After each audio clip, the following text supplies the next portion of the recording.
ओम शांति।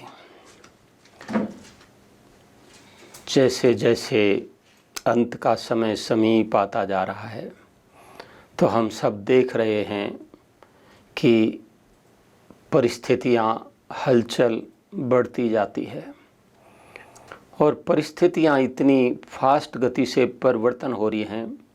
आज ये, कल वो, और परसों तीसरी, चौथी, पांचवी हैं। और दूसरा कि अनेक जन्मों का हिसाब किताब है आत्माओं का, तो इसी समय सब चुकतो होना है। अब हिसाब किताब ज़्यादा है और समय कम है तो क्या करना होगा? फास्ट गति से हिसाब किताब चुकतो होने के लिए आएगा। तो कई भाई बहनें ये सोचते हैं कि बाबा के बनने के बाद ही हमारे सामने इतनी विघन परिस्थितियाँ क्यों आने लगे। तो ऐसा नहीं है, पहले सब कुछ ठीक था, लेकिन ऐसा नहीं जो मैंने अभी बताया कि हिसाब किताब अनेक जन्मों का है और समय कम है, चूँकि तो इस थोड़े से समय में ही करना है तो जल्दी जल्दी वो सामने आता है चुकतो होने के लिए। इसलिए हम बाबा के बनने के बाद कुछ भी आए, कैसी परिस्थितियां हों, कैसी विघन समस्याएं आएं, लेकिन हम उनसे घबराएं नहीं। उनमें विजयी कैसे बने, उनके प्रभाव से मुक्त कैसे रहें, बाबा ने हमको सभी प्रकार के विधि तरीके साधन बताए हैं, तो उन्हें हम यूज कर चलें तो निश्चित रूप से परिस्थितियां आपके ऊपर कोई प्रभाव नहीं डाल सकेंगी। तो कैसे हम भिन्न भिन्न परिस्थितियों में रहते हुए भी उनमें विजयी बने अथवा उनके प्रभाव से हम मुक्त रह सकें, इस संबंध में आप सभी के सामने हम कुछ विचार रखेंगे। तो जैसा कि हम सभी देख रहे हैं, अभी करुणा का काल चल रहा है, चारों तरफ दुनिया में बहुत जैसे कि भय है, डर है, क्या होगा हमारे को करुणा नहीं हो जाए। अब सोचने की बात है, जिनके साथ सर्वशक्तिवान हो और जो सर्वशक्तिवान की सर्व शक्तियों को साथ में रख के चल रहे हों, अपने श्रेष्ठ स्वमान की सीट पर स्थित हों, जिनके विचार महान हों, तो कोई परिस्थितियां उनके आगे तो आ ही नहीं सकेगी।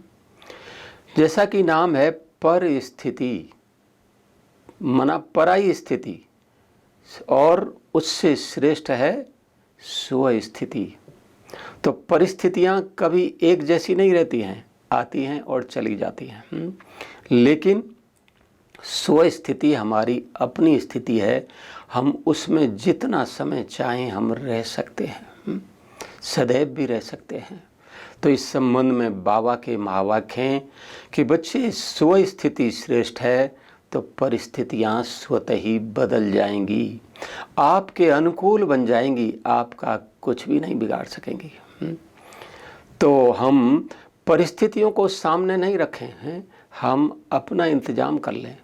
आज देखो मौसम ख़राब होता है, ठंडी ज़्यादा पड़ती है तो हम गर्म कपड़े पहन लेते हैं ना, गर्मी ज़्यादा पड़ती है तो हम कूलर पंखे चला लेते हैं। तो ये क्या हो गया, जैसा समय वैसे साधन हमने अपना लिए, तो उसके मौसम के प्रभाव से हम बचे रहते हैं। तो इसी तरह से चाहे कैसी भी परिस्थितियां हो, लेकिन हमको जो बाबा ने विधि तरीके बताए हैं उनको हम अपना के चलें, अपनी सदा श्रेष्ठ स्वस्थिति में रहें, तो परिस्थितियां आपका कुछ भी नहीं बिगाड़ सकेंगी। एक ऐसा ही अनुभव, एक जगह हम भट्ठी कराने के लिए गए, तो 2 दिन की भट्ठी थी। तीसरे दिन बहन जी ने कहा कि एक भाई ने नया मकान बनाया, उसकी ओपनिंग करने चलना है। ठीक है जी, चलिए। लगभग दिन के 10:30-11 बजे थे, ओपनिंग करने हुई और उसके बाद बहन जी कहती है कभी आपने सबका क्लास कराना है। मकान छोटा था, रोड पर टेंट लगाया हुआ था, तो उसमें बैठ के हम क्लास करा रहे थे। लगभग 90-100 के करीब भाई बहने थे। तो अच्छा भला मौसम था, देखते देखते काले काले बादल आने लगे, मोटी मोटी बूंद टपकना शुरू हो गया। तो सब में हलचल होने लगी, बरसात आ रही है, टेंट में बैठे हैं, क्या होगा। तो हमने सबको कहा कभी कोई कमज़ोर नेगेटिव संकल्प नहीं करेगा, अभी हम सभी कमेंट्री से योग करेंगे और जैसे सबको योग कराया जाए वैसे योग करना है। तो हमने योग कराना शुरू किया। मैं मास्टर सर्वशक्तिवान आत्मा हूँ और सर्वशक्तिवान बाबा से शक्ति लेकर और प्रकृति को दान दे रहा हूँ। और हे प्रकृति देवी, हम आपका सम्मान करते हैं, लेकिन आप अभी नहीं, आप 1 घंटे के बाद आना। ऐसे कर 3 मिनट कॉमेंट्री से योग किया है और उसके बाद जो मोटी मोटी बूंद थी वो धीरे धीरे कर शांत होती चली गई। उसके बाद पूरा 1 घंटा क्लास हुआ, फिर 1.5 घंटा ब्रह्मा भोजन हुआ। तब तक तो सब कुछ ठीक ही था, फिर तो हम वहाँ से चले गए। तो इस तरह से जहाँ स्व स्थिति श्रेष्ठ है तो परिस्थितियाँ स्वतः ही बदल जाएंगी, हमारे अनुकूल बन जाएंगी, हमारा कुछ भी नहीं बिगाड़ सकेंगी। तो इसलिए काफ़ी भाई बहनें देखने में आता है कि उस परिस्थिति का ही सदैव चिंतन करते रहते हैं, ये हो गया, वो हो गया, क्या होगा, कैसे होगा। तो बाबा ने तो कहा ये जैसा सोचोगे वैसा बनते जाओगे। तो हम उस परिस्थिति को और ही जैसे कि बढ़ा रहे हैं, उसका इफेक्ट हमारे स्थिति पर आता जा रहा है। इसलिए हम उसके चिंतन में ना जाकर हम अपना इंतजाम कर लें, निवारण कर लें कारण का, तो आप उसके प्रभाव से सहज ही मुक्त रहेंगे और वो परिस्थिति सूली से कांटा बन जाएगी। आएगी तो सही, अनेक जन्मों का हिसाब किताब चुकता होने के लिए, लेकिन स्थिति जहाँ श्रेष्ठ है तो परिस्थिति हल्की हो जाएगी, सूली से कांटा बन जाएगी, आपकी स्थिति को प्रभावित नहीं करेगी। तो ऐसी भिन्न भिन्न परिस्थितियों में हम उनके प्रभाव से मुक्त रहें, उसके लिए क्या पुरुषार्थ करें। तो उसके लिए पहली बात है कि हम परिस्थितियों में विजयी बनकर चलते रहें, उनके प्रभाव से मुक्त रहें। तो उसके लिए सदैव अपने श्रेष्ठ स्वमान में रहें। देखो, बाबा ने हमको बहुत सारे स्वमान दिए हैं, लेकिन ऐसा स्वमान जिसकी स्मृति आते ही नशा चढ़े। अब देखो, अव्यक्त बाप दादा आते हैं, मुरली चलाते हैं। खैर अभी तो पार्टी पूरा हो गया, लेकिन जब आते थे तो मुरली स्टार्ट करते ही समय बाबा क्या कहते थे, आज बाप दादा विश्व में चमकते सितारे, light house, might house, master, सर्वशक्तिवान आत्माओं से ऐसे भिन्न भिन्न टाइटल्स की स्मृति दिलाकर बाबा फिर कहते थे ऐसी ऐसी आत्माओं से भगवान मिलने के लिए आया है। तो आप सोचिए, भगवान हमको किस नज़र से देख रहा है और हम अपने आप को क्या समझ कर चलते हैं। क्या भगवान जिस नज़र से हमें देख रहा है, जो हमें स्मृति दिला रहा है, क्या हम अपने आप को वैसा ही समझकर चलते हैं? अगर हम वैसा ही अपने आप को समझकर चलें तो निश्चित रूप से वो गुण, शक्तियाँ, महानताएं हमारे जीवन में आती चली जाएंगी। देखो, परिस्थिति आई, कोई भी शारीरिक बीमारी या बाहर की या अंदर की या संबंधों की, हैं अनेक प्रकार की परिस्थितियाँ होती। तो लेकिन हम यदि अपने श्रेष्ठ स्वमान में स्थित हैं, क्या सबसे बड़ा स्वमान कौन सा है? मैं मास्टर सर्वशक्तिवान आत्मा हूँ। सर्वशक्तिवान की सर्वशक्तियाँ मेरे साथ हैं। जैसा संकल्प कर रहे हैं, मन से उस बात को स्वीकार कर लो कि मैं ये हूँ। सर्वशक्तिवान की सर्वशक्तियाँ मेरे पास हैं और सर्वशक्तिवान की सर्वशक्ति की शक्तियों की छत्र छाया मेरे ऊपर है और वो सर्वशक्तियों की लाल किरणें मेरे ऊपर आती जा रही हैं। तो जैसा संकल्प वैसी स्मृति इमर्ज करो और उससे मन से स्वीकार करते जाओ। तो देखो, अगर ये स्थिति है और इसके साथ साथ सर्वशक्तिवान की सर्वशक्तियों का लाइट का घेरा मेरे चारों ओर है और जहाँ लाइट के कार्य के अंदर में मास्टर सर्वशक्तिवान आत्मा विराजमान हूँ, तो उसके अंदर कोई विघ्न परिस्थिति आपकी स्थिति को प्रभावित नहीं कर सकती, उसके अंदर आ ही नहीं सकेगी। ये सबसे बड़ा स्वमान है। और स्वमान से बाबा ने कहा कि हमारे विचार महान बनते हैं और जहाँ विचारमान है तो स्थिति को महान बनाना, श्रेष्ठ बनाना, उसके प्रभाव से मुक्त रहना सहज और सरल हो जाएगा। स्वमान से स्वयं को सम्मान मिलता है, बाबा से भी सम्मान मिलता है और दूसरों से भी सम्मान मिलता है। इतनी ऊंची महान है वो स्वमान की सीट। और स्वमान से कैसे भी अभिमानी आत्मा के अपमान को भी खत्म किया जा सकता है। स्वमान के पावरफुल वाइब्रेशन द्वारा कैसी भी नेगेटिव वृत्ति वाली आत्मा को बदलकर पॉजिटिव बनाया जा सकता है।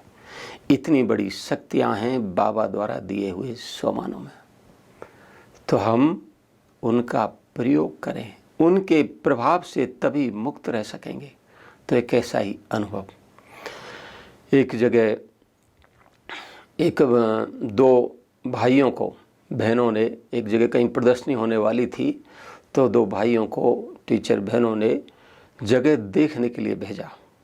कहा कि कोई बड़ा कस्बा जैसा था, तो बोले लो आप मिलो वहाँ लोगों से और कोई ऐसा स्थान देखो जहाँ पर अधिक से अधिक लोगों की सेवा की जा सके, बाबा का संदेश दिया जा सके। तो भाई लोग गए वहाँ, गांव वालों से मिले। तो मिलने के बाद कहा कि भाई ऐसे ऐसे हमको एक आध्यात्मिक भगवान के ज्ञान की प्रदर्शनी करनी है, तो उसके लिए जगह चाहिए। तो उन्होंने कहा कि यहाँ गांव के बीच में एक शिव जी का मंदिर है और उस मंदिर का बहुत बड़ा आंगन है और सुबह से शाम तक वहाँ बहुत भगत लोग आते हैं, तो वहाँ आप करेंगे तो सबको उसका फ़ायदा मिलेगा। तो बोल ठीक है। बोल लेकिन उस मंदिर में एक सन्यासी रहता है, उससे आप ज़रूर मिल लेना, यदि वो आपको छुट्टी दे तो ही वहाँ प्रदर्शनी करना, नहीं तो बहुत गुस्से वाला है, कुछ भी कर सकता है। तो बोल ठीक है, मिल लेते हैं। तो भाई लोग गए वहाँ, सन्यासी से मिले, थोड़ा बाबा का परिचय दिया, ज्ञान सुनाया। तो आप समझते हैं उसको तो सुनते सुनते ही और गुस्सा आ गया, क्योंकि उनको अपना ही घमंड रहता है। तो बोल तुम्हारे पास क्या है? कुछ भी नहीं है, मेरे पास तो इतनी बड़ी शक्तियाँ हैं कि यदि आप कहो तो मैं अभी अभी यहाँ बैठे बैठे ही आपको भस्म कर सकता हूँ।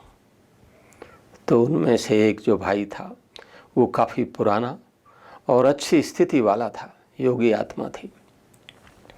तो उसने कहा ठीक है महाराज, आपके पास होगी इतनी बड़ी शक्तियाँ, लेकिन मैं आपके सामने बैठा हूँ और 5 मिनट के बाद आपके पास जो भी शक्तियाँ हैं तो आप उनका प्रयोग करके देख लेना, तो आपको पता चल जाएगा कि किसके पास क्या है।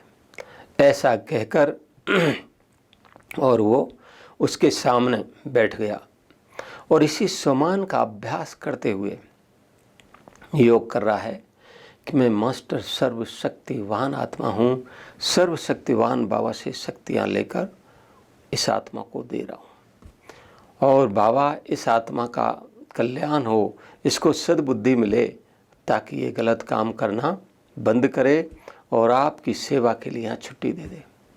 ऐसे एक पॉजिटिव पावरफुल वाइब्रेशंस लेकर बाबा से उस आत्मा को दे रहा है। ऐसे खड़े खड़े योग करते करते 3 मिनट बीते और 5 मिनट बीते और 5 मिनट के बाद उसके पास जो शक्तियाँ थी वो सन्यासी ने, जो भी मंत्र जंतर था, उसने चलाना शुरू किया। एक के बाद दूसरा, दूसरे के बाद तीसरा वो चलाता जा रहा है और उस पर तो वो मंत्र कोई असर ही नहीं कर रहे और लौट कर छोड़ने वाले के ऊपर ही असर कर रहे हैं और वो धुजने लगा, कांपने लगा और पसीना पसीना हो गया। और उसने देखा कि ये तो मेरी सारी शक्तियाँ फैल जा रही हैं, माना ये भी कोई साधारण आत्मा नहीं है, ये बहुत शक्तिशाली आत्मा है। और ये देखकर उसने अपनी हार मान ली और कहा कि मुझे पता नहीं था कि आप इतनी महान आत्माएं हैं, शक्तिशाली आत्माएं, अभी जो कुछ करना हो आप कर सकते हो। तो इस तरह से जहाँ पर हम किसी भी स्वमान का स्वरूप बन कर चलते हैं, रहते हैं, तो वहाँ पर हमारे साथ उस सर्वशक्तिवान की सर्वशक्तियाँ कार्य करने लगती हैं और जिसके ऊपर सर्वशक्तिवान की सर्व शक्तियाँ कार्य कर रही हों, जिसके साथ उसका दुनिया में कोई कुछ भी नहीं बिगाड़ सकता।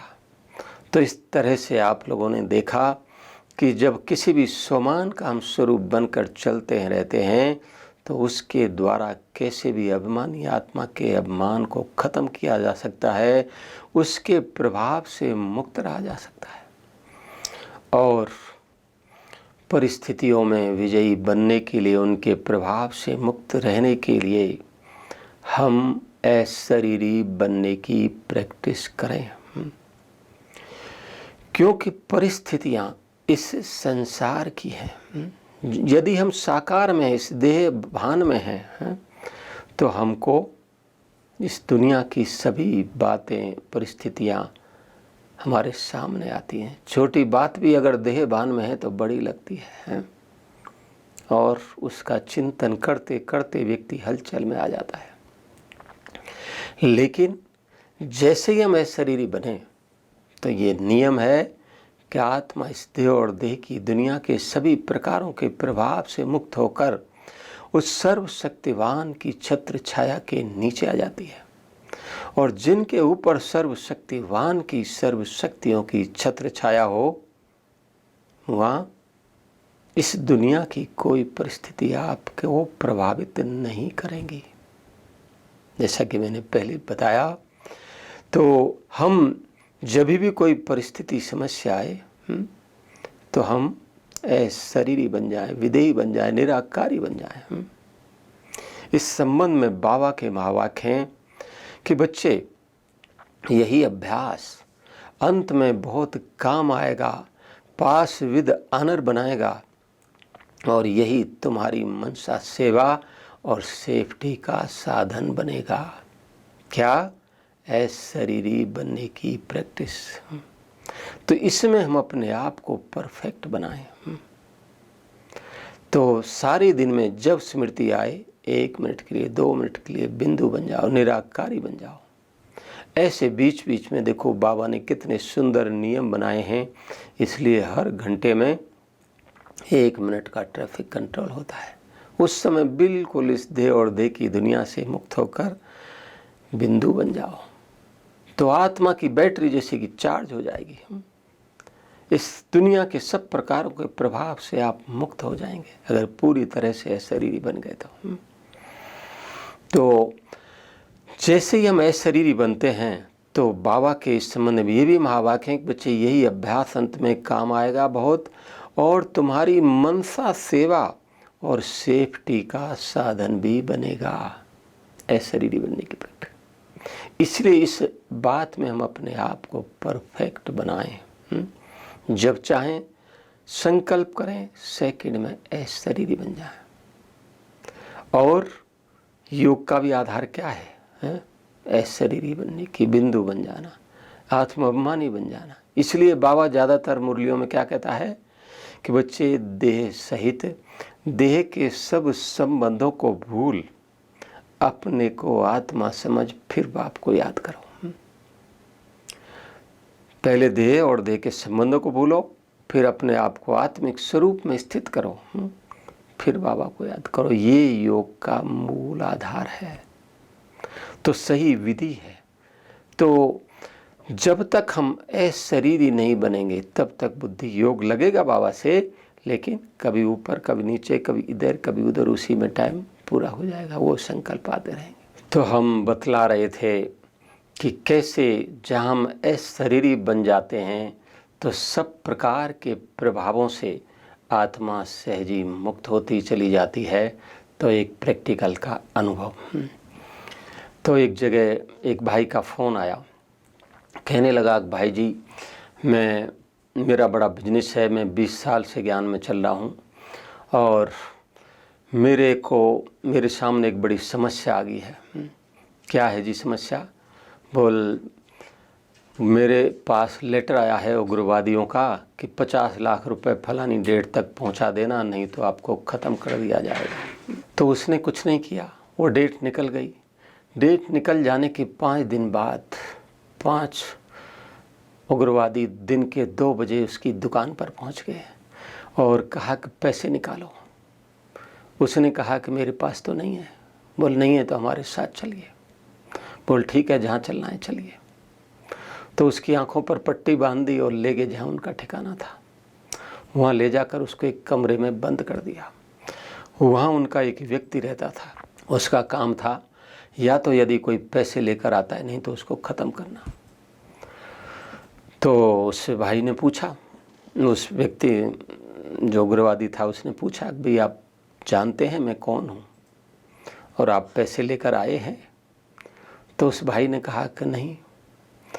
तो बोल आप जानते हैं मैं कौन हूँ? तो वो भाई बाबा के ज्ञान में तो था ही, तो उसको ज्ञान सुनाने लगा कि मैं जानता हूँ आप भी एक ज्योति बिंदु आत्मा हो, परमात्मा की संतान हो, आपका स्वधर्म शांति है, परम धाम के निवासी हो। ऐसे उसको बाबा का ज्ञान सुनाने लगा। तो उसको बड़ा आश्चर्य लगा कि अब ये ऐसे समय पर भी इसकी बातें तो बहुत अच्छी अच्छी सुना रहा है, लेकिन अब मैं तो इसके लिए कुछ कर नहीं सकता। तो उसने कहा कि देखो आपकी बातें तो मुझे बहुत अच्छी लग रही है, लेकिन मैं आपके लिए कुछ भी नहीं कर सकता, क्योंकि यदि मैं आपको छोड़ देता हूँ तो मेरे साथ वाले मुझे नहीं छोड़ेंगे, ख़त्म कर देंगे। इसलिए मुझे अभी कुछ नहीं सुनना है, आप सीधा खड़े हो जाइए, हमें आपको ख़त्म करना है। तो वो खड़ा हो गया और उसको मारने के लिए पिस्तौल उसके यहाँ सिर में लगा दी। पिस्तौल सिर में लगाने के बाद उसको फिर पूछता है कि आपको अभी डर नहीं लग रहा है? तो भाई जवाब देता है कि देखो आप मेरे को तो मार नहीं सकते। बोल कमाल है, अब मरने का समय आया तभी वैसे जवाब दे रहा है। तो बोल कैसे नहीं मार सकते? बोल देखो आत्मा तो अजर अमर अविनाशी है, तो मैं तो आत्मा हूँ, बाकी आप इस शरीर को ख़त्म कर देंगे तो शरीर तो वैसे विनाशी है। तो उसको बड़ा आश्चर्य लगता है कि अब मरने का समय आया है तभी भी ऐसे जवाब दे रहा है। तो बोल मुझे अभी कुछ नहीं सुनना है, अभी आप सीधे खड़े हो जाइए, हमें आपको ख़त्म करना है। तो उसको मारने के लिए पिस्तौल उसके यहाँ सिर में लगा दी, और जैसे ही पिस्तौल लगाई उसने सिर में, तो वो एकदम शरीरी बन के बाबा को याद कर रहा है और बाबा से यही योग लगा रहा है कि बाबा इस आत्मा का भी कल्याण हो, इसको भी सद्बुद्धि मिले ताकि ये गलत काम करना बंद करे। ऐसे एक पॉजिटिव पावरफुल वाइब्रेशंस लेकर उस आत्मा को दे रहा है। ऐसे खड़े खड़े 3 मिनट बीते और 3 मिनट के बाद उस व्यक्ति के हाथ से वो पिस्तौल छूटकर नीचे गिर गई, उससे चली नहीं। क्या हुआ? किसी ने कुछ कहा तो नहीं, किया तो नहीं, लेकिन वो जो बाबा से शक्तियों के पावरफुल वाइब्रेशंस लेके उस आत्मा को दे रहा था, उन पॉजिटिव पावरफुल वाइब्रेशंस ने उस आत्मा के मन के विचारों को बदल दिया। और जब मन के विचार बदल गए तो कर्मेंद्रियां फिर वैसा कार्य कैसे करेंगे? इसलिए उससे पिस्तौल चली नहीं और छूट के नीचे गिर गई। और उसने कहा अभी हम आपको छोड़ देते हैं और 50 लाख नहीं तो 25 लाख रुपए फलानी डेट तक ज़रूर पहुंचा देना, नहीं तो आपको नहीं छोड़ेंगे। ऐसा कह के फिर से उसी गाड़ी में बिठाया और उसकी दुकान के पास छोड़कर चले गए। तो इस तरह से आप लोगों ने देखा कि जहाँ पर कोई साथ देने वाला नहीं है, आपको लग रहा है कि हम मौत के मुंह में समाते जा रहे हैं, लेकिन ऐसे समय पर यदि आप बिंदु बन जाते हो, शरीरी बन जाते हो, निराकारी बन जाते हो, तो बाबा आपको मौत के मुंह से भी निकाल कर बाहर ले आएगा। इसलिए हम इस अभ्यास में अपने आप को परफेक्ट बनाएं, जब चाहें जहाँ चाहें संकल्प की 8 सेकंड में शरीरी बन जाएं। ऐसा अभ्यास करें तो अशरीरी जहाँ बन जाएंगे तो इस देह और देह की दुनिया के सब प्रकारों के प्रभाव से मुक्त रहेंगे। और परिस्थितियों में विजयी बनने के लिए, उनके प्रभाव से मुक्त रहने के लिए हम अपनी स्थिति को योग युक्त बनाएं। कम से कम 1 दिन का योग का चार्ट हमारा 4 घंटे का अवश्य होना चाहिए। और भी बहुत सारे अनुभव हैं, और ये जो कुछ भी आपने अनुभव सुने, इनको सुनकर देखो, आज कईयों के सामने छोटी मोटी समस्या परिस्थितियां होती ही हैं, तो आपको सुनकर लगेगा कि भाई हम भी ऐसे प्रयोग करें, जरूर करो। लेकिन परिस्थितियों में विजयी बनने के लिए अथवा योग के प्रयोगों में सफलता पाने के लिए 5 बातों का होना बहुत जरूरी है। उन 5 बातों को हम अपने जीवन की धारणा में लाएं और फिर प्रयोग करेंगे तो निश्चित रूप से सफलता मिलेगी। पहली बात जो मैंने अभी बताई कि एक तो हमारा एक दिन का योग का चार्ट कम से कम 4 घंटे का अवश्य होना चाहिए, जो कि अभी भी कुछ दिन पहले एक सतगुरुवार के संदेश में है। एक पुरानी साकार बाबा के समय की संदेशी बहन ने ये सतगुरुवार का संदेश सुनाया। उसमें बाबा ने कहा कि बच्चे, वर्तमान में भी और आगे आने वाले समय में माया के भिन्न भिन्न रूप आपके सामने आएंगे। विकराल रूप धारण करके आएगी माया। अगर हमारी स्थिति साधारण हुई तो उनके प्रभाव में आ जाएंगे। इसलिए माया के सब प्रकारों के प्रभाव से यदि मुक्त रहना है तो अपने योग के चार्ट को 4 घंटे का अवश्य बनाओ, तभी उनके प्रभाव से मुक्त रह सकेंगे, नहीं तो उनके प्रभाव में आ जाएंगे। तो 4 घंटे योग का चार्ट होना चाहिए। इसका भी एक मुझे अनुभव याद आया। एक सेवाधारी माता हमारे पास आई। यहाँ पांडवन के आंगन में हमारी सेवा है। आप में से कई लोगों ने देखा होगा, दिन के समय सिक्योरिटी की सेवा है और रात्रि क्लास का प्रोग्राम बनाने की लगभग बाबा के घर में हमें रहते हुए 37 साल हो गए समर्पित होकर सेवा करते हैं, और 42 साल हो गए हैं ज्ञान में चलते हुए। तो सेवाधारी माता मेरे पास आई, कहने लगी, भाई जी मेरी ये समस्या वो समस्या 8-10 समस्याएं गिना दी, मैं क्या करूं। अब उस दिन मैं कहीं बाहर जा रहा था बाबा की सेवा में भट्ठी कराने के लिए। तो मैंने माता जी को कहा, माता जी आज मैं अभी बाहर जा रहा हूं बाबा की सेवा में 5 दिन के लिए, तो आप ऐसा करिए तब तक आप 2 घंटा बैठ के 2 घंटा कर्म करते योग कर लो 5 दिन तक, और 5 दिन के बाद आप मेरे से मिलना। तो बोल ठीक है। मैं बाहर चला गया, माता जी योग करती रही 2 घंटा बैठ के 2 घंटा कर्म करते हुए, और 5 दिन के बाद जब मैं वापस आया तो मिलने के लिए आई माता जी। तो पूछा, बोलो माता जी क्या समस्या है। तो माता जी कहती है, भाई साहब मेरी तो कोई समस्या ही नहीं है। तो समस्याएं कहाँ हैं, क्यों ज़्यादा हैं? जहाँ हमारा बाबा से योग कम है अथवा नहीं है, वहीं ज़्यादा समस्याएं। तो हम अपने योग के चार्ट को बढ़ाएं तो सब समस्याएं स्वतः ही समाप्त होती चली जाएंगी। और ऐसा नहीं था कोई 5 दिन में उसकी समस्या खत्म हो गई थी, समस्याएं थी तभी भी, लेकिन जो उसका पुरुषार्थ का लेवल है वो समस्याओं के लेवल से अधिक हो गया, ऊंचा हो गया। इसलिए वो बातें उसको समस्या नहीं लगी, एक साधारण सी बात बनकर रह गई।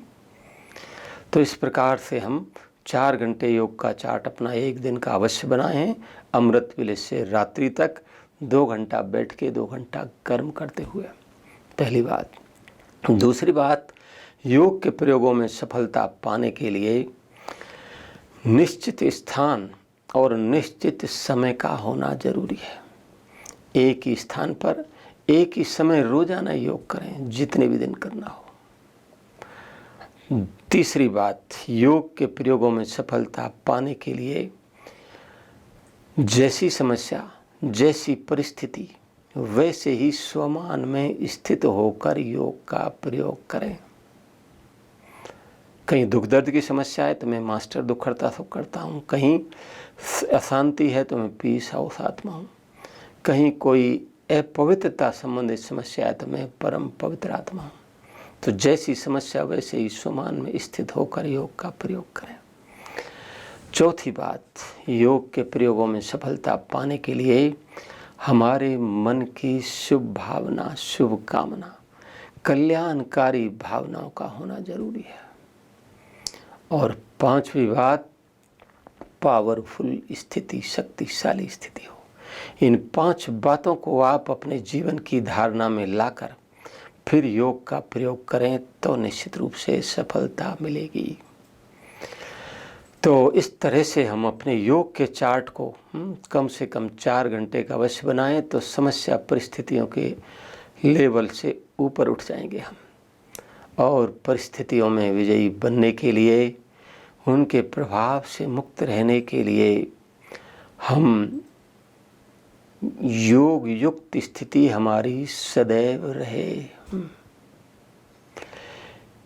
क्योंकि योग युक्त स्थिति है तो हमारी स्थिति से वैसे पॉजिटिव पावरफुल वाइब्रेशंस फैलते हैं, और जहाँ पॉजिटिव पावरफुल वाइब्रेशंस हैं तो आप पर कोई भी नेगेटिव वाइब्रेशंस प्रभाव नहीं डाल सकते। अब कई भाई बहने कहते हैं, भाई जी हम बाबा को याद करते हैं, हमारी तो बाबा मदद ही नहीं करता है। ऐसा नहीं, बाबा हर बच्चे को सदैव मदद करता है, लेकिन हम ये अपने आप को देखें कि मैं कितना योग युक्त स्थिति में रहती हूँ, कितना बाबा की श्रीमत पर नियम मर्यादाओं का पालन करके चलते हैं, कितना बाबा का कहना मानते हैं, तो उतनी ही आपको बाबा की मदद मिलेगी। अगर कोई कहे बाबा से मेरा बहुत प्यार है और अमृत वेले उठे ही नहीं, मुरली सुने ही नहीं रोजाना, तो उसको प्यार कहेंगे? प्यार अर्थात जिससे जिसका प्यार होता है ना, उसकी हर बात को वो मान कर चलता है, उसका रिगार्ड रखता है, वैसा बन के दिखाता है, करके दिखाता है। तो इसीलिए हम अपने योग युक्त स्थिति में सदैव रहे। तो देखो, जहाँ योग युक्त स्थिति है तो ऑटोमेटिक आप सब प्रकारों के परिस्थितियों के प्रभाव से मुक्त रहेंगे। एक अनुभव आपने भी सुना होगा, ये बात है, मैं समझता हूँ, मुझे निश्चित तो पता नहीं, लेकिन 20-25 साल हो गए होंगे। एक बार भुज में गुजरात में भूकंप आया था बड़ा, और वो 26 जनवरी का दिन था, सुबह 8 बजे थे।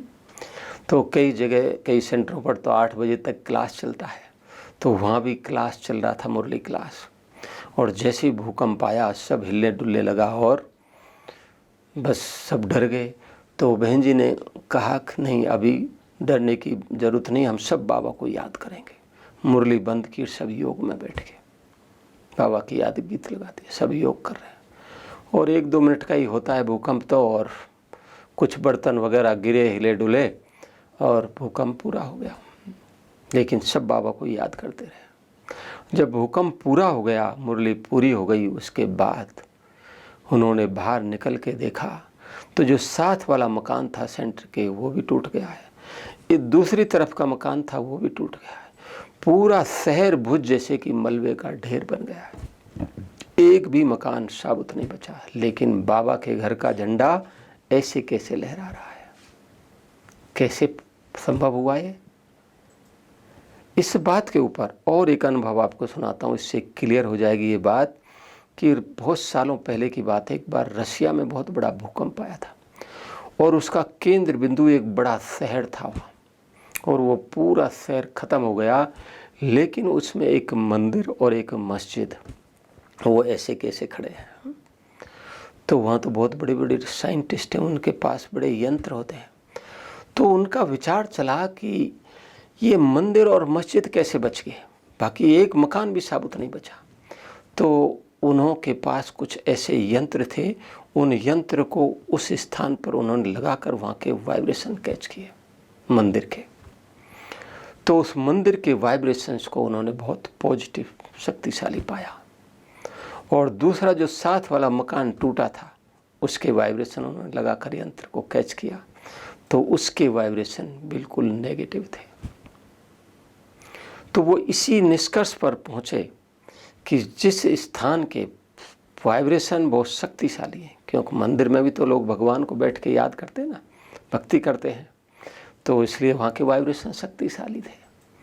और जहाँ जिस स्थान के वाइब्रेशन शक्तिशाली हैं, उस स्थान पर कोई भी नेगेटिव वाइब्रेशन प्रभाव नहीं डाल सकता।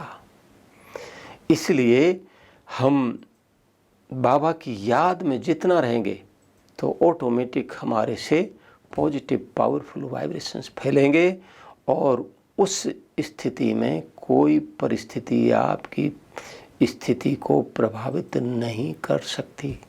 इसलिए कभी भी भूकंप आए तो कभी भागना दौड़ने की ज़रूरत नहीं, बाबा की याद में स्थित हो जाओ, वही सेफ्टी का साधन है। और परिस्थितियों में विजयी बनने के लिए, उनके प्रभाव से मुक्त रहने के लिए हम अंतर्मुखी होकर रहे चले हैं। तो अंतर्मुखी का क्या गायन है? अंतर्मुखी सदा सुखी। आत्मा जितना जितना अंतर्मुखी होकर रहती है तो उससे अपने आप से ही एक आंतरिक में आनंद की अनुभूति, आंतरिक सुख मिलता रहता है। तो वो सुख का खुद ही अनुभव करता है और उस स्थिति में भी कोई भी परिस्थिति हो, कोई आपको कुछ बोल रहा हो, कह रहा हो, तो भी आपका ध्यान उस ओर नहीं जाएगा, उससे आपकी स्थिति प्रभावित नहीं होगी। क्यों? क्योंकि जिस स्थिति का हम अनुभव कर रहे हैं, जो आनंद सुख अंतर्मुखी होकर रहने में हमें मिल रहा है, उसके आगे तो बात, वो परिस्थिति कुछ भी नहीं है। तो इसलिए भी हम सेफ रहेंगे, उसके प्रभाव से मुक्त रहेंगे, क्योंकि आपकी स्थिति शक्तिशाली है। तो इस पर मुझे एक अनुभव याद आया।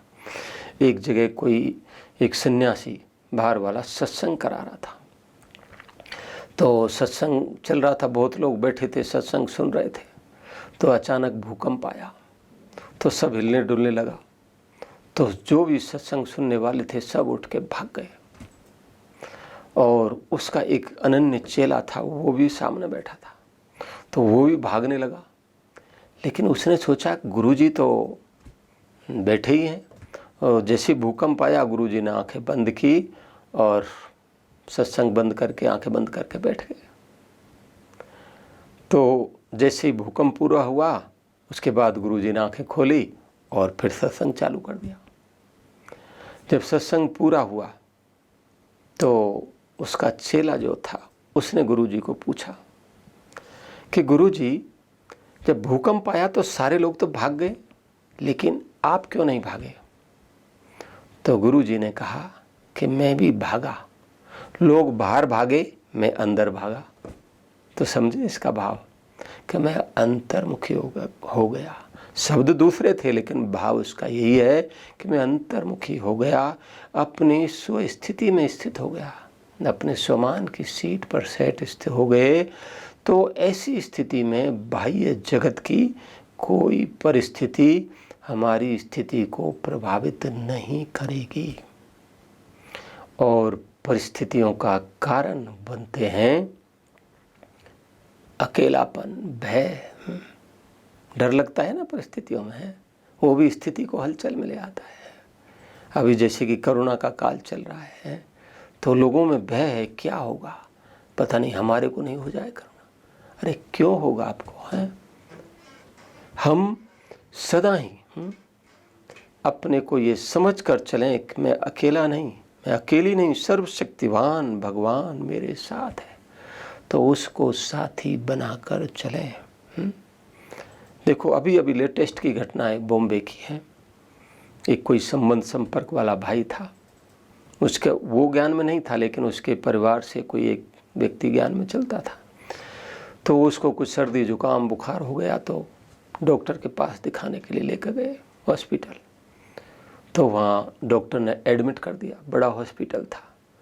तो वहाँ तो हॉस्पिटल में तो आप देखते हैं सभी वो ड्रेस सी पहन के घूमते हैं ऊपर से नीचे तक एक जैसी, तो ऐसे ही लोग सब घूम रहे हैं और वाइट। तो ये सब देख कर डर गया, जैसे कि उसको तो लगा ये हम दूत आ गए मेरे को लेने के लिए।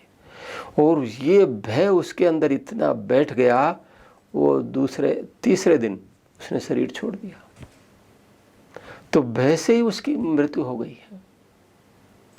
तो इसीलिए यहाँ डरने की कोई बात ही नहीं है, क्योंकि बाबा ने हमको ज्ञान दिया, बच्चे आत्मा तो अजर हमारे अविनाशी है। और कभी आत्मा तो मरती नहीं है, इसलिए बहगी खत्म हो जाता है। और सर्वशक्तिवान भगवान हमारे साथ है तो भी डरने की कोई बात ही नहीं है। तो जहाँ पर सर्वशक्तिवान भगवान हमारे साथ है तो वहाँ भी कैसी भी बड़ी से बड़ी परिस्थिति हो सब हल्की हो जाएगी। एक अनुभव, ऐसी परिस्थितियाँ आती हैं लोगों के सामने, आप अकेले हैं और बहुत सारे लोग आपके सामने आ गए हैं, वो कुछ आपको करना चाहते हैं, अगर आप डर गए तो वो आपका कुछ भी कर सकते हैं। लेकिन यदि आपने उस सर्वशक्तिवान का आह्वान कर लिया, उसको यदि आप साथी बनाकर चलते हैं तो वो 5-10 लोग तो क्या, भले सारी दुनिया एक तरफ हो जाए, लेकिन हम भगवान के साथ हैं, वो सर्वशक्तिवान हमारे साथ है, तो संसार की कोई आत्मा आपका कुछ भी नहीं बिगाड़ सकती है। सुनिए एक अनुभव। एक माता अपने पति के साथ गाड़ी में जा रही थी, तो थोड़ी रात देरी हो गई थी, लगभग 11 बज रहे थे, पहुंचते पहुंचते देरी हो गई उनको। तो जैसे ही रोड पर जा रहे थे तो उनकी गाड़ी में कुछ खराबी आ गई, तो गाड़ी रोकी उन्होंने और साइड को करके इंजन का कवर खोल के और वो गाड़ी वाला भाई देखने लगा। तो थोड़ी देर के बाद और 5-6 लोग उसके आसपास गाड़ी के चारों तरफ आ गए और घूमने लगे। माता अंदर बैठी थी, माता ज्ञान में थी, भाई सहयोगी था। तो बस माता बड़ी निश्चय बुद्धि लगन वाली थी, तो बस बाबा को याद कर माता ने कहा, प्यारे बाबा, मीठे साथी, अभी आ जाओ, आपकी मदद की ज़रूरत है। वो समझ गई कि ये कुछ गलत मनोवृत्ति से आए हैं, कुछ लूटना चाहते हैं। तो उसने बाबा का आह्वान कर लिया, मैं मास्टर सर्वशक्तिवान आत्मा हूँ, सर्वशक्तिवान बाबा मेरे साथ है, और बाबा बस अभी आ जाओ और इनको सद्बुद्धि दो, है, हमारी रक्षा करो, मदद करो। ऐसे बाबा को याद करने लगी। 2 मिनट के बाद वो व्यक्ति, सारे जो आए थे वो अपने आप वहाँ से भाग गए, चले गए। तो इस प्रकार से हम यदि दिल से बाबा का आह्वान कर लेते हैं, उसको जीवन में साथी बनाकर चलते हैं, तो बड़ी से बड़ी परिस्थिति, समस्या, विघ्न वो आपके आगे कुछ भी नहीं है। सब कुछ सहज सरल और संभव हो जाएगा। आप विजय का अनुभव करेंगे और परिस्थितियों में विजयी बनने के लिए, उनके प्रभाव से मुक्त रहने के लिए हम कर्मों की गुहे गति का ज्ञान इमर्ज रूप में रखकर चलें।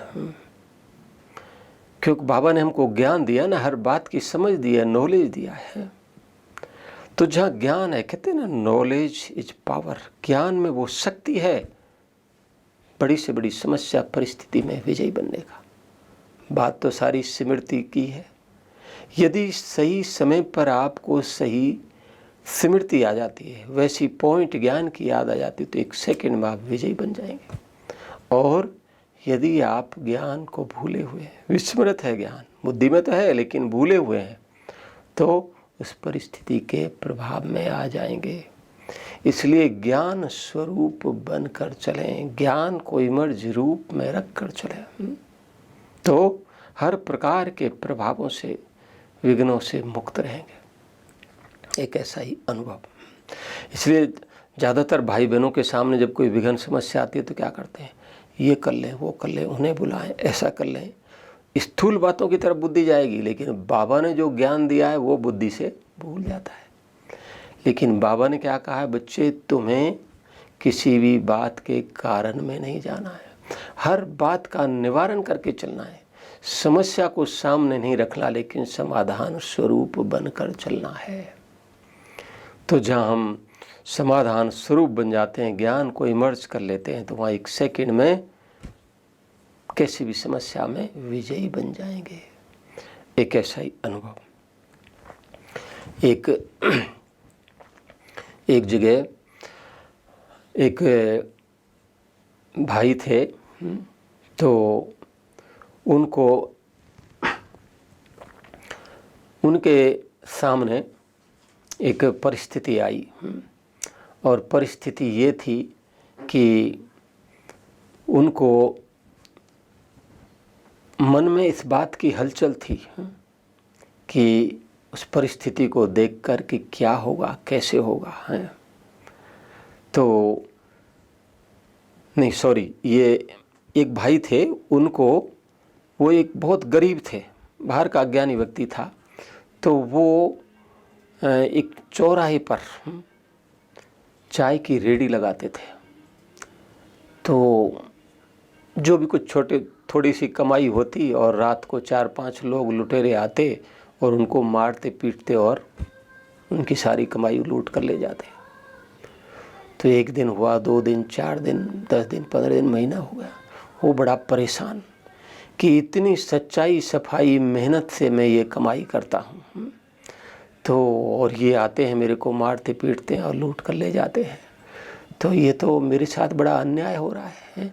मैं कोई गलत काम नहीं करता, मैं झूठ नहीं बोलता, चोरी नहीं करता, इतना मेहनत से कमाई करता हूँ, फिर भी मेरे साथ ऐसा क्यों हो रहा है?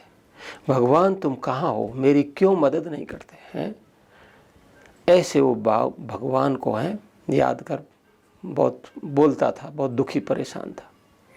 तुम्हारे दुनिया में क्यों ऐसा अन्याय हो रहा है? तो जब वो बहुत परेशान होकर भगवान को दोष देने लगा, याद कर कहने लगा, तो एक दिन रात को स्वप्न में भगवान उसके पास आए तो बोला, भाई बोलो किस लिए याद किया मेरे को?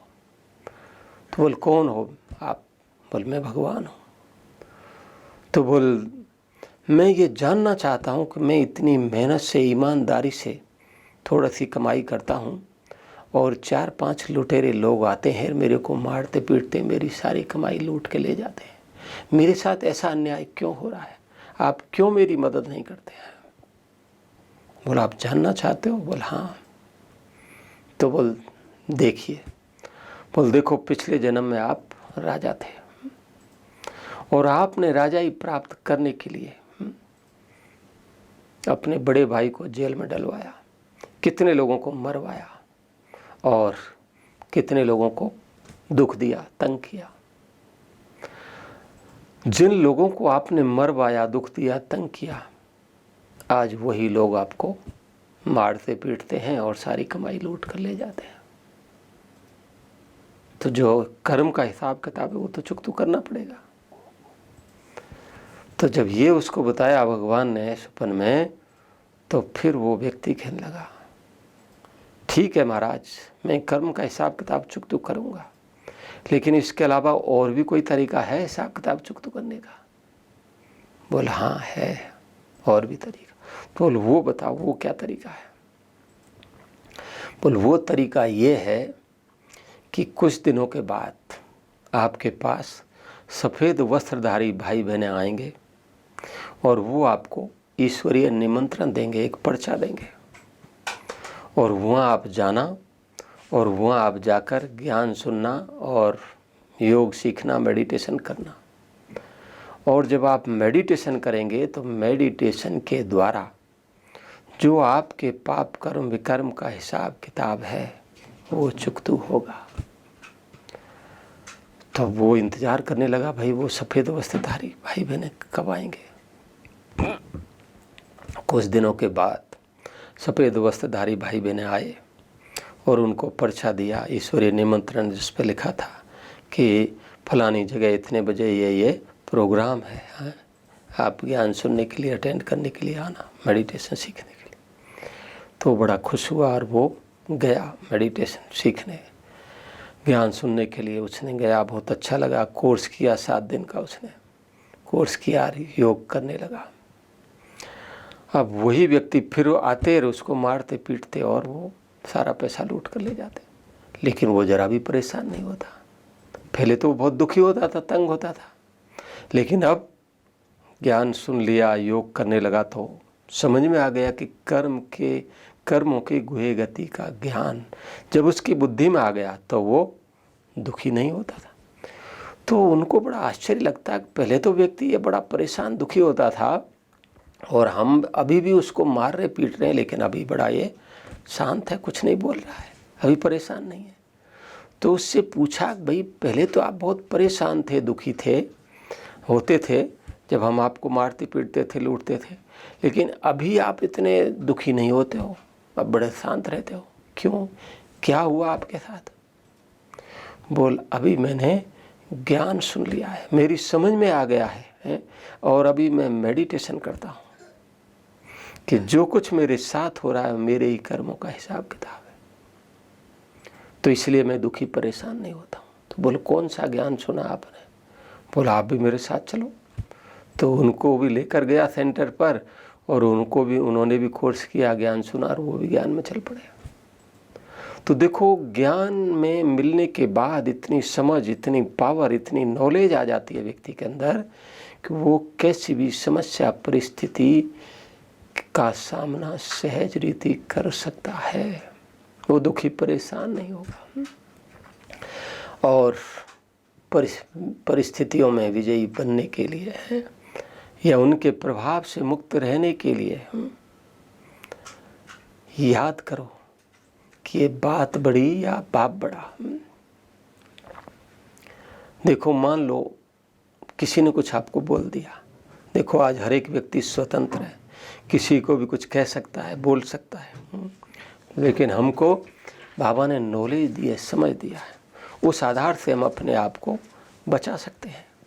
तो जहाँ बातों को याद करते हैं, बुद्धि में रखते हैं, तो वहाँ पर बड़ी से बड़ी समस्या, छोटी भी समस्या बड़ी लगती है, लेकिन अगर बाबा के ज्ञान को स्मृति में रख के चलते हैं तो वह बड़ी से बड़ी समस्या भी हल्की हो जाती है।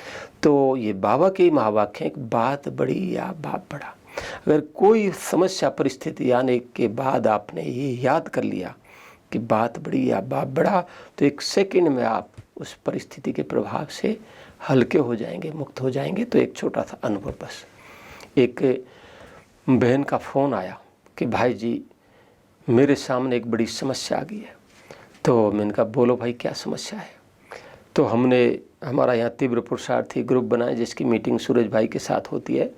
तो एक मीटिंग के पॉइंट उनको सुनाए फ़ोन पर। तो उस मीटिंग के पॉइंट का सार यही था कि भिन्न भिन्न परिस्थितियों में हम कैसे विजयी बने। तो उसमें उसकी बहुत सारी पॉइंट निकली, उसमें एक पॉइंट ये भी थी कि बात बड़ी या बाप बड़ा। तो जैसे मैंने बहुत सारी उसको बातें सुनाई, तो उनमें ये बात जब उसने सुनी कि मैंने उनको पहले कहा, मैंने कहा बहन जी ऐसे ऐसे हमारी तीव्र पुरुषार्थी ग्रुप की मीटिंग हुई थी, उसमें ये पॉइंट निकले, अगर आपको हो तो सुनाऊं। बोल, सुनाओ। तो मैंने वो पॉइंट सुनाए और उसको ये पॉइंट बहुत अच्छी लगी कि बात बड़ी या बाप बड़ा। तो वो बड़ी खुश हो गई, बात पूरी होगी। दूसरे दिन फ़ोन कर बताती है कि भाई जी आपको बहुत बहुत थैंक्स। मैंने कहा, क्या हुआ, किस बात का? बोला, आपने सही समय पर सही पॉइंट सुनाई कि मैं किसी बात के कारण बहुत हलचल में थी और आपने जैसे ये बात सुनाई कि बात बड़ी या बाप बड़ा, तो मेरी हलचल ख़त्म हो गई और उस बात को वहीं फुल स्टॉप लग गया।